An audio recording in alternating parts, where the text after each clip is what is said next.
the king's getting a new crown.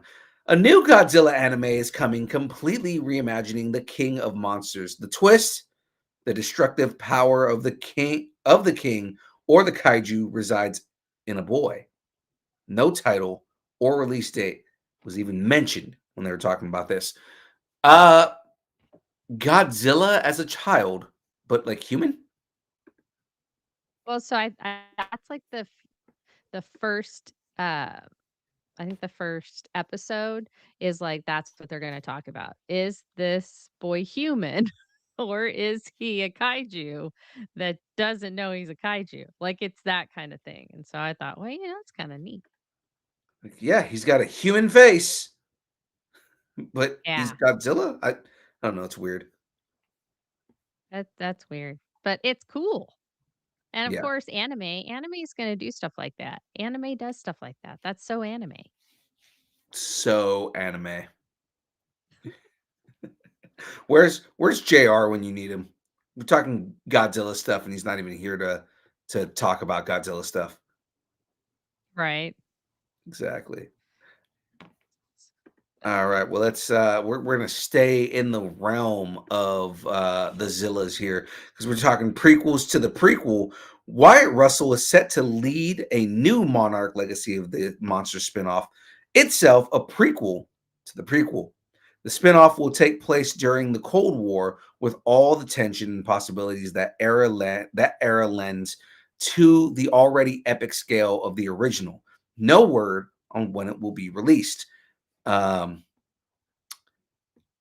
that confuses me, but I guess I don't know. I guess it makes sense given the way time works in that show. Oh, yeah, because they do the flashbacks that kinda integrate into the I still haven't seen it. It's no, it's okay. So whenever you go into the center of the earth, whenever you go into, the place where Godzilla and King Kong and they kind of like live in their realm, kind of thing. Mhm. Time dilates. Oh, okay. So the explanation, but I mean, how would it be I don't know how you make. Oh, I guess it could be a prequel to the modern day stuff. Right. That's how I read it. Well, because half of the show takes place in World War II. Okay. Well, it's then great, then Cold War's fine. That's the '60s. Well, that's what I 20 was saying. years. That's what I was saying. Like like it would be weird because like why is Wyatt Russell look exactly the same 30 years after the I don't events think of that his picture character? was him. Oh no, I no, no. think that was just a picture from the, first one. But even then, like, like you're having Wyatt Russell's character come back 30 years, like, in the Cold War and whatnot. But again, with the way that time dilates when he goes into the underground area, yeah, it could be that I mean, that's going to be a massive plot hole if that's going to be something in season two. But hopefully they explain that away. I'm sure they will. Yeah, because Kurt Russell's character was I mean, there was a lot of kind of like, okay, why aren't you older than you're supposed to be? Like if you're Oh, yeah. yeah, like Mhm. they kind of talk about it a little bit is like Kurt Russell is very spry for a dude that's supposed to be 100 years old, Oh, right? Captain America did.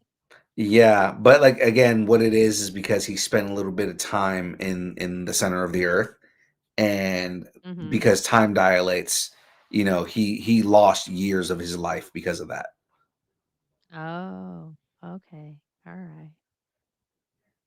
Yeah. So yeah, it's an interesting concept. I'm all for it. And again, I like I'm I more like the show. confused now than I was before we started this story, so Well, you cool. need to go and watch the show so that you can understand what the hell is going on. Anyways, speaking of, did you watch this movie too? Did you watch I Weapons? did. I Okay, watched good. You're not going to be far behind on this one. Then Gladys is getting her own arsenal. This is going to be so weird. Zach Krieger says the weapons prequel about Aunt Gladys will stand on its own. While plot details remain unclear, everyone's favorite auntie will return in the future. Um, when I first read this story, the first thought that came to my head was, are we getting a weird spoilers, a weird like witch origin for Aunt Gladys? Like that's the only story that I kind of want is Yeah. talking more about the cult that she comes from and Mhm. the type of magic that she uses.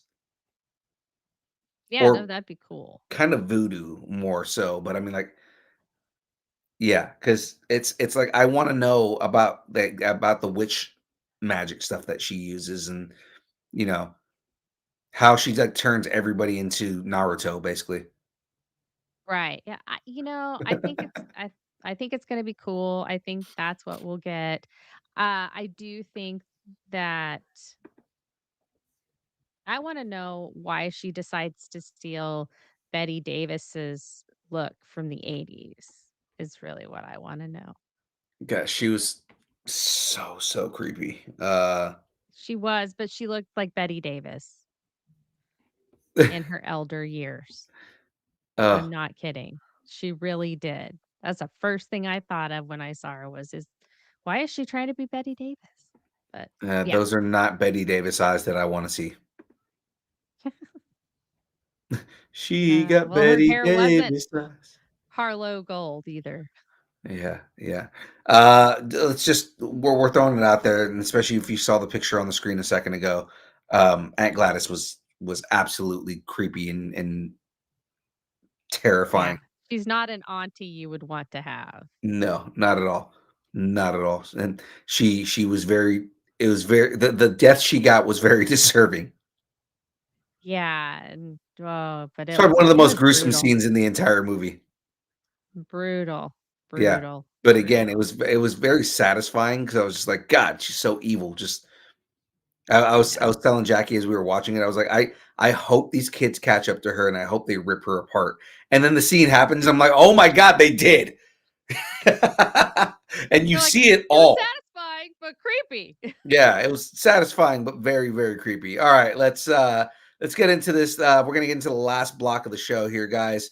And I'm making this its own separate block because I'm gonna be talking about online stuff, speculating, because we don't have a proper trend up. This is the closest thing we're gonna get to it, guys. This is what is trending on all of the internet right now. Let's talk Stranger Things, ladies and gentlemen. Let's get into this.